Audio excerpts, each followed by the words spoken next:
The Substitute by W. Jacobs. The night watchman had just returned to the office fire after leaving it to attend a ring at the wharf bell. He sat for some time, puffing fiercely at his pipe and breathing heavily. "Boys," he said at last, "that's the third time this week, and yet if I was to catch one and skin him alive, I suppose I should get into trouble over it. Even his own father and mother would make a fuss, most like. Some people have boys, and other people have the trouble of 'em. Our street's full of them, and the way they carry on would make a monkey house ashamed of itself. The man next door to me's got 7 of 'em, and when I spoke to him friendly about it over a pint one night, he put the blame on his wife.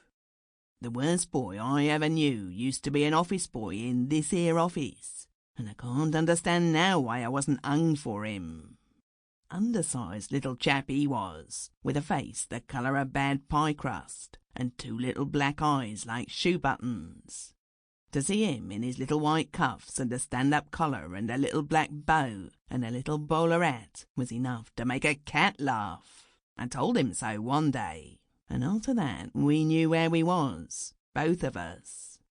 By rights he ought to have left the office at 6, just my time for coming on.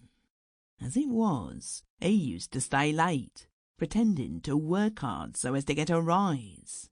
After all the clerks had gone home, he used to sit perched up on a stool, yards too high for him, with one eye on the ledger and the other looking through the window at me.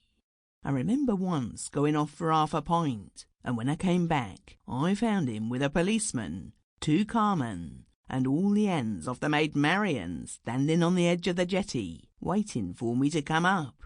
He said that, not finding me on the wharf, he made sure I must have tumbled overboard, as he felt certain that I wouldn't neglect my duty while there was breath in my body, but he was sorry to find he was mistook.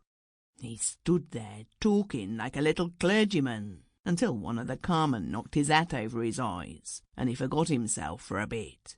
After that, I used to wait until he'd gone before I had me half pint. I didn't want my good name taken away, and I had to be careful.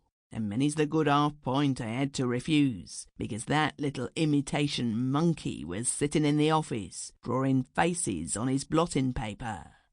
But sometimes it doesn't matter how careful you are, you make a mistake. There was a little steamer called the Eastern Monarch, used to come up here in them days, once a week. Fat little tub she was, with a crew of... Sample complete. Ready to continue?